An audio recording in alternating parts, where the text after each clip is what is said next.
Good morning, dear students. Today we are going to see the next topic of chemical kinetics, temperature dependence of rate of a reaction. In the previous part of the chapter we have already seen how the rate of the reaction depends on concentration of the reactant. As the concentration of the reactant changes, it is affecting the rate of the reaction. Here we are going to see how the temperature makes an effect on the rate of the reaction. So for that, let us see the example of decomposition of N2O5. By experiments, it has been seen that when the temperature is 50 degrees Celsius, means decomposition of N2O5 is carried out at 50 degrees Celsius, it takes place in 12 minutes. 12 minutes is the half-life time. T half means half of the quantity of N2O5 which is taken gets decomposed in 12 minutes if the decomposition is carried out at 50 degrees Celsius. If the temperature is maintained at 25 degrees Celsius, it will take 5 hours for half of the concentration to change into the product. And if the temperature is 0 degree, it will take 10 days. So from this example, we can say that there is a direct relation between temperature and time. The temperature affects the rate of the reaction. The reaction becomes faster with the temperature. So this was first studied by Van 't Hoff. And then later on, a mathematical expression was given by Arrhenius. Arrhenius said that with every 10 degree rise in the temperature, the rate of the reaction becomes double. For every 10 degree rise in the temperature, the rate of the reaction becomes double. And the mathematical expression which was given by Arrhenius was K is equal to A into E raised to power minus EA upon RT, where A is Arrhenius factor. It is also known as frequency factor, or it is also known as exponential, pre-exponential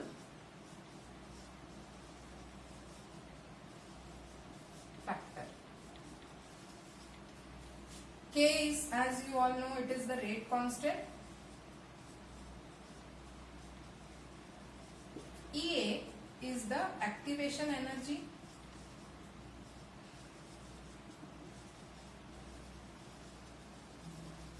R is gas constant.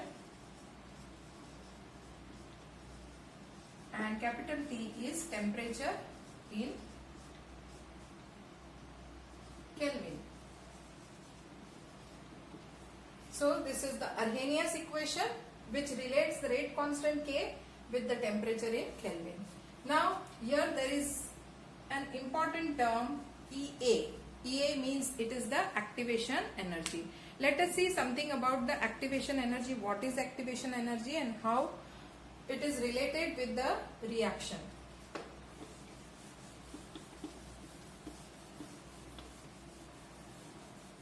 So for any reaction, we can give its energy profile in a graphical form by the graph of potential energy against the reaction coordinate.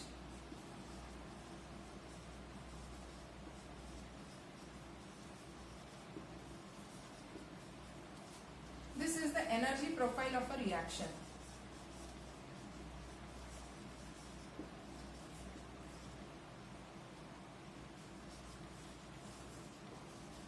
So for example, suppose we have a reactant A2 and it is reacting with the reactant B, means there are bonds between B and B and bonds between A and A, and you get a product AB.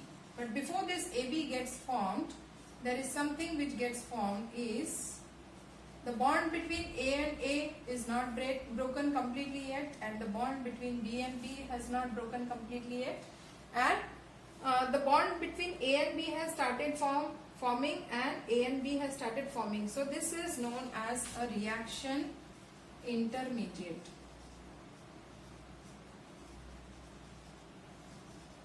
So before any reactant gets converted into product, there is the formation of a reaction intermediate, and this reaction intermediate will have much high value of energy as compared to the reactant or the product. So we can show it in the form of a graph.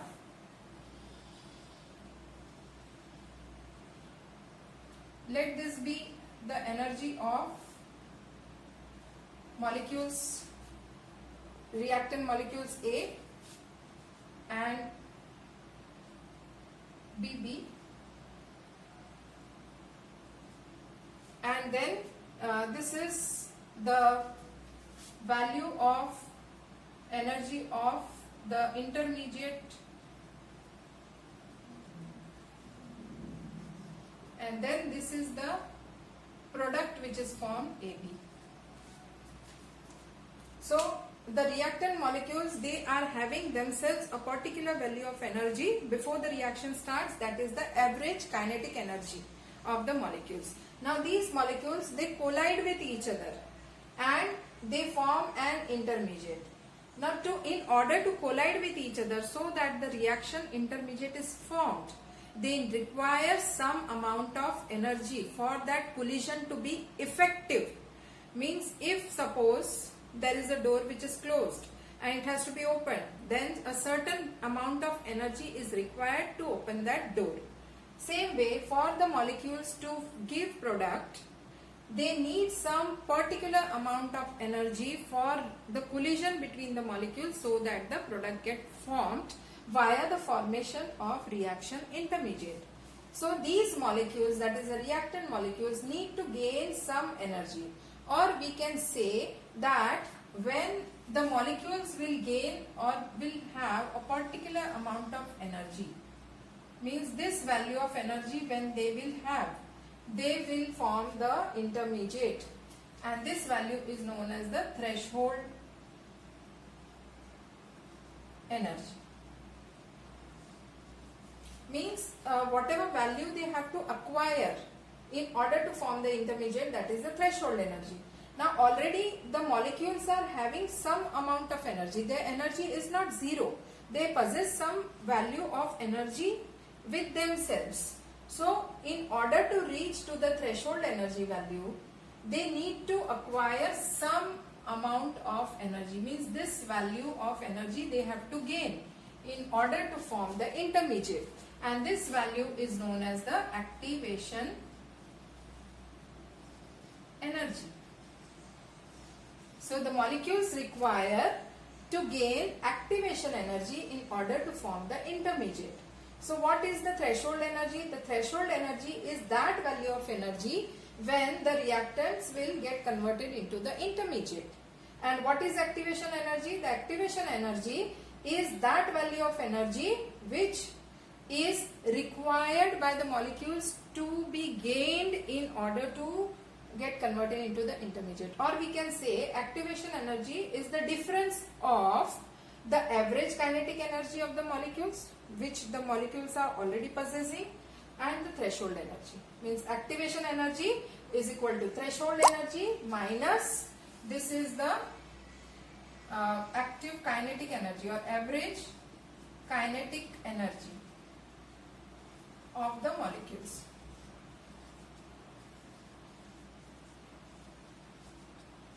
So activation energy is threshold energy minus average kinetic energy of the molecules.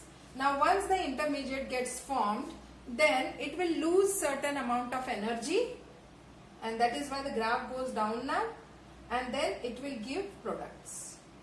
Now this product which is formed in this graph, in this particular graph, you can see that the energy value of the product is higher than that of the reactant. It means that this graph shows an endothermic reaction.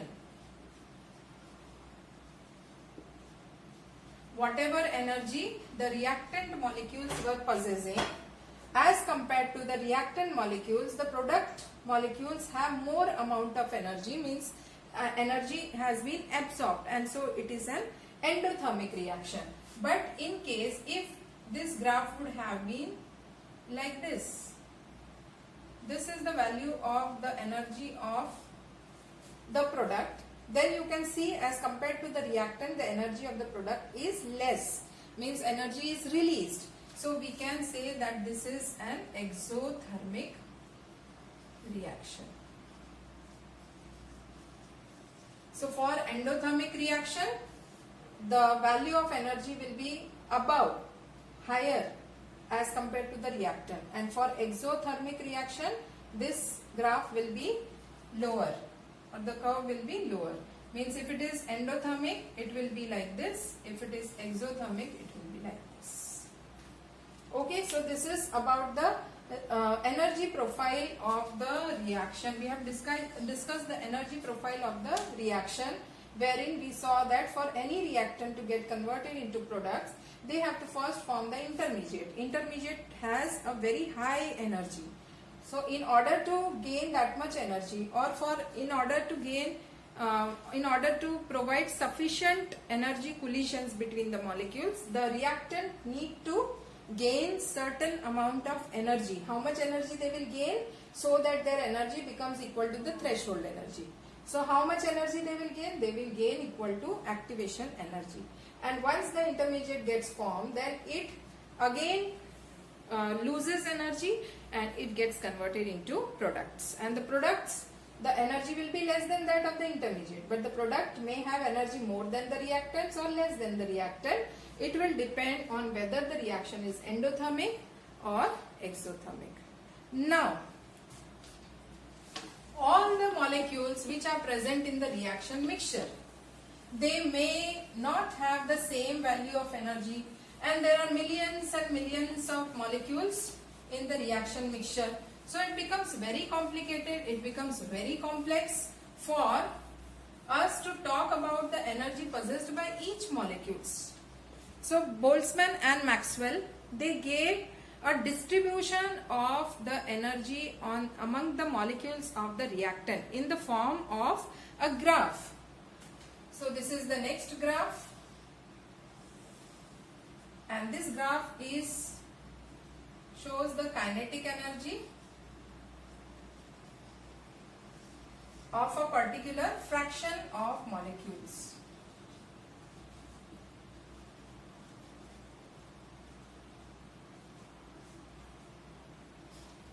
Kinetic energy, fraction of molecules against the kinetic energy, this graph is of. So its nature will be something like this, and the peak of this curve will be the most probable kinetic energy. Now suppose there is a class of 50 children, and in the class of 50 children, suppose I have a bag of chocolates, a bag of sweets, and what I do is I randomly take a handful of sweets and I throw it in the class.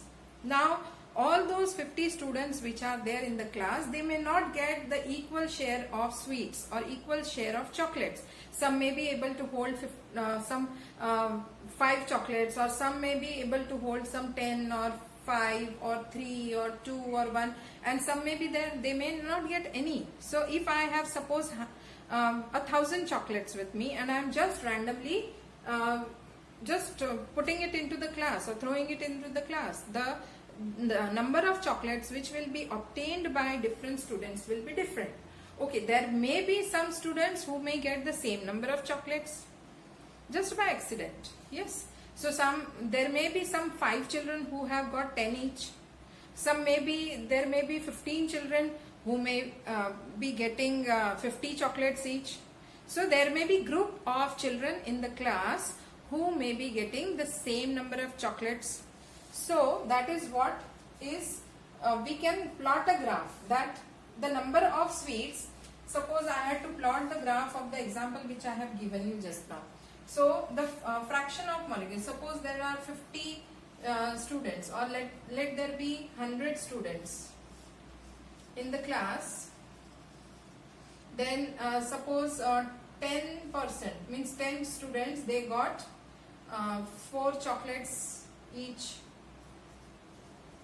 and then there may be 20 students who have got 10 each, and then there may be 30 who have got 5 each, or there may be 5 students who have got 20 each.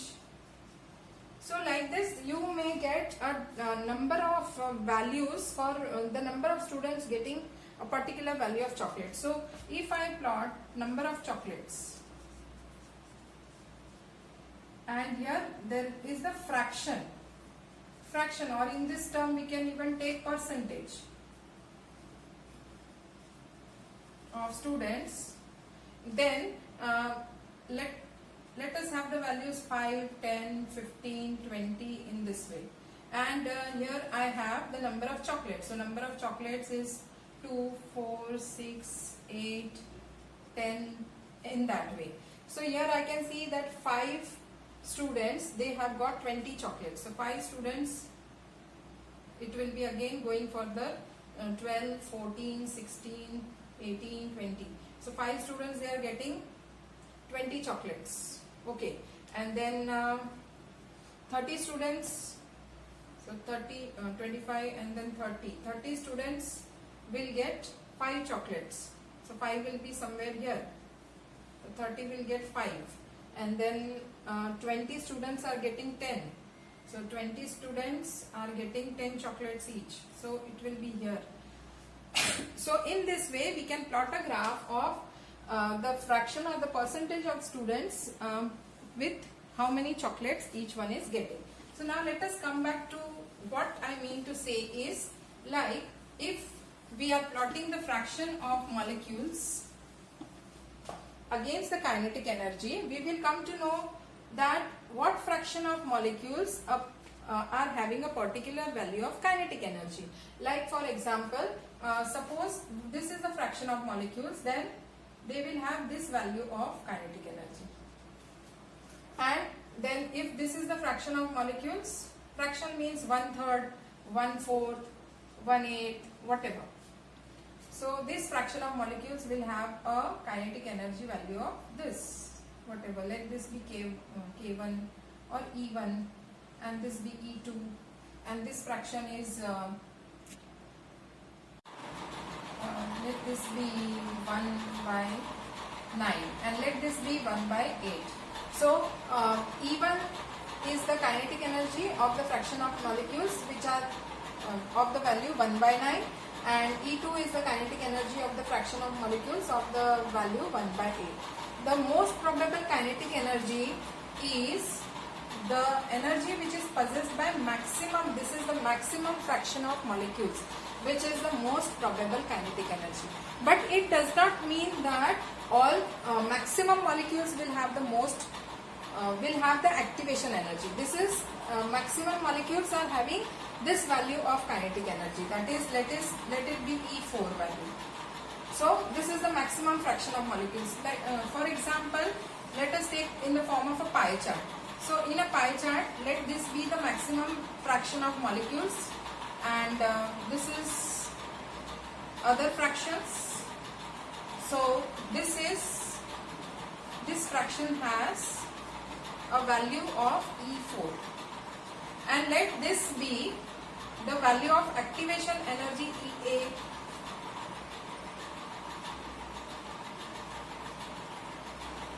activation energy EA.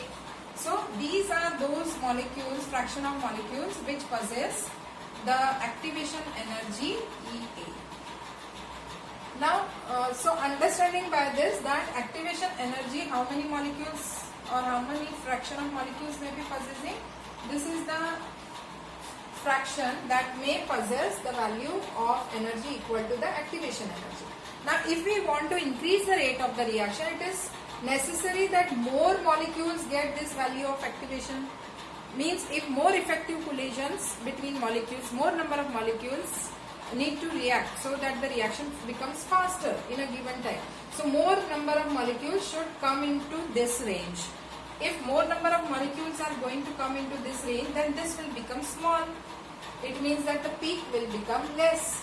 Again, let me give one example. If suppose there is a class of 50 students, and out of those 50 students, there are 10% of students who are getting 90 and above marks, and maximum students, that is, let it be 60% of the students, they are getting percentage between 70 and 80%. Now, if I want to increase the result of the class, I want that more children should go into 90 to 100 range, then what has to be done?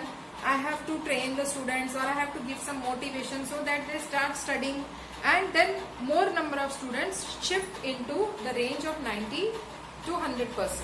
And what will happen then? Those students who are there in the 60 to 70 or 70 to 80% range, which was the maximum range in the class, will now move into this range. So this range, the fraction will become less, or the number of students will become less, and the number of students who will be now above 90% will become more. So that is what is going to happen here. If suppose more number of molecules will gain activation energy or more than that, then this range will become bigger, and this range or the fraction which was there earlier here, it will become less, and this will become more. And this is how the rate of the reaction will increase. As such, the other fractions are very small. There also some certain changes may take place, but most change will be seen in this range, because maximum number of molecules were in this range, or the fraction of the molecules were having energy of this value. So when we are increasing the temperature,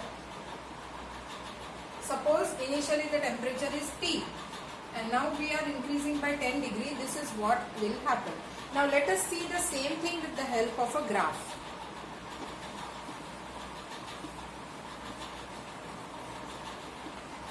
So earlier this graph, whatever I have explained, I will take the same graph down with two temperatures.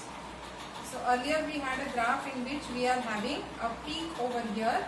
This is at T degrees Celsius. Small t, it indicates the temperature in degrees Celsius.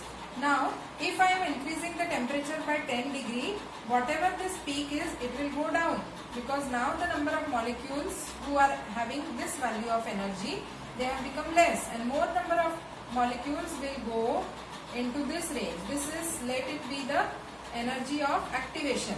So those fraction of molecules which are beyond this means above this, or value here, or above this, means they will have value of activation energy, or even beyond the activation energy, or more than the activation energy.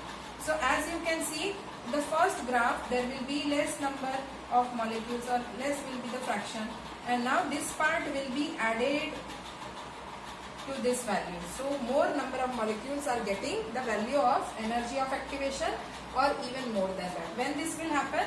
When the temperature increases by 10 degrees Celsius.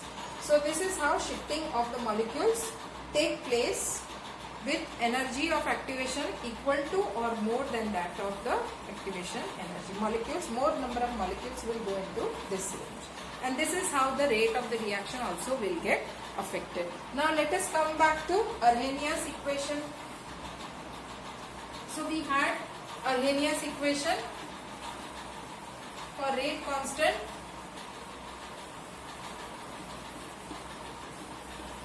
K is equal to A into e raised to minus Ea upon RT, where K is the rate constant, A is the Arrhenius constant, or it is also known as pre-exponential factor or frequency factor, and Ea is the activation energy, R is the gas constant, and T is the temperature in Kelvin. Let us take natural log on both the sides. Natural log, so we will write ln K is equal to A is constant, ln A, and then this is multiplication in between these two, so it will be plus, according to the rules of log, ln e raised to power minus Ea upon RT. Now, as this is also log e, ln means log e to the base e.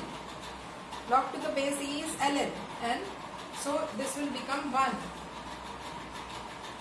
So this value becomes minus EA upon RT into 1. So this will be ln A minus EA upon RT, ln K. Now let us see a graph of this. Again, this is of the order of y is equal to mx plus c. So this is the value of y, and this is intercept on y-axis, and activation energy and gas constant, they are constant for a given reaction at a given temperature. So this value is constant, and this is 1 by t, that is the value of x.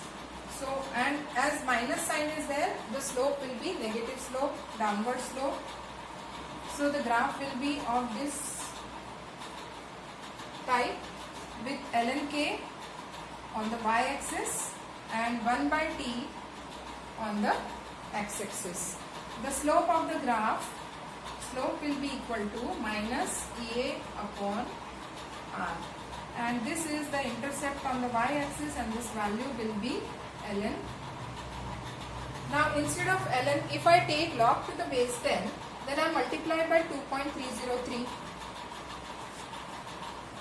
So this equation will get converted into 2.303 log K is equal to log A minus, again here 2.303, space is less. So let us write it here, 2.303 log K is equal to 2.303 log A minus EA upon EA upon RT. So this will be, I divide by 2.303 on both the sides, it will become log K is equal to log A minus EA upon 2.303 RT.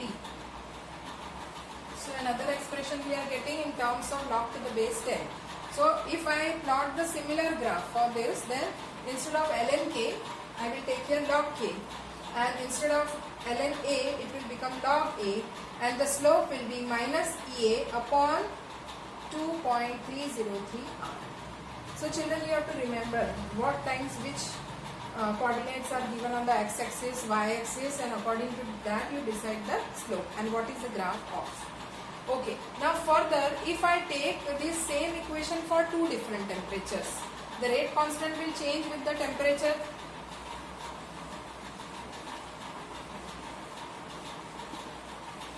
So let, when K is K1, T is T1, and this is K2, and for K2 temperature will be T2. So we will have two equations, log K1 is equal to log A is constant for a given reaction, minus EA upon 2.303 RT1, and log K2 is equal to log A minus EA upon 2.303 RT2. Now let us subtract. Let us subtract this, subtracting 1 from 2. So it becomes log K2 minus log K1 is equal to log A will get subtracted. This is minus EA upon 2.303 RT2, and this is minus into minus will become plus EA upon 2.303 RT1. Then according to the rule of the log A minus log B is log A upon B. So log K2 upon K1 is equal to EA is common, 2.303 R is common, and then you have 1 upon T1 minus 1 upon T2. Minus sign is with T2. So we take it later on, we take T1 first. So this is also an important expression to solve numericals. This expression and this expression. These are the two expressions which we will be requiring for solving the numericals based on temperature dependence of the rate of the reaction. In the next video, we will be discussing how the catalyst affects the rate of the reaction. Hope so children, till here it is very much clear, and next we will solve some numericals after this, and then we will move on to how the temperature or how the catalyst affects the rate of the reaction, and thereafter there is a collision theory. So in the next video we will be completing the theory part of the chapter.